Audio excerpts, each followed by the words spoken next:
وعلیکم السلام ورحمۃ اللہ وبرکاتہ۔ محترم بھائی کا سوال اس حدیث کے متعلق ہے کہ اللہ تعالیٰ نے سب سے پہلے نبی کا نور پیدا کیا۔ محترم بھائی، یہ موضوع من گھڑت روایت ہے، یہ کہاں واقع ہے اس کو چھوڑ دیں جہاں بھی ہے۔ ہاں، یہ صحیح حدیث کے بھی خلاف ہے۔ ایک تو موضوع من گھڑت بنائی ہوئی بات ہے، دوسرا صحیح حدیث کے بھی خلاف ہے۔ صحیح حدیث سلسلہ سیاح کے اندر آتی ہے، نبی صلی اللہ علیہ وآلہ وسلم نے فرمایا، عبداللہ بن عباس حدیث کے راوی ہیں کہ ان اول شیء خلق اللہ تعالی القلم وامرہ ان یکتب کل شیء یکون۔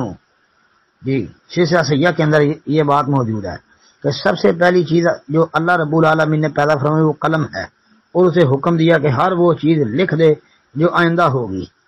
اور یہ روایت آپ جامع ترمذی کے اندر بھی دیکھ سکتے ہیں، سنن نبی داود کے اندر دیکھ لیں، مسند احمد کے اندر دیکھ لیں، ترمذی کے اندر 3319 نمبر پر، ابو داود میں 4700 اور مسند احمد جلد 5 صفحہ 317۔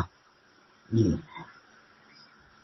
مسند احمد میں جو ہے عبادہ بن سامہ سے مروی، جی وہ بھی روایت سامنے رکھ لیں تو پتہ چلتا ہے کہ سب سے پہلے تو اللہ تعالیٰ نے یعنی قلم کو پیدا فرمایا۔ تو یہ صحیح حدیث ہے اور اس کے بھی وہ خلاف بات ہے، تو لہذا وہ موضوع من گھڑت جھوٹی بات اور صحیح حدیث کے خلاف ہے۔ السلام علیکم ورحمۃ اللہ۔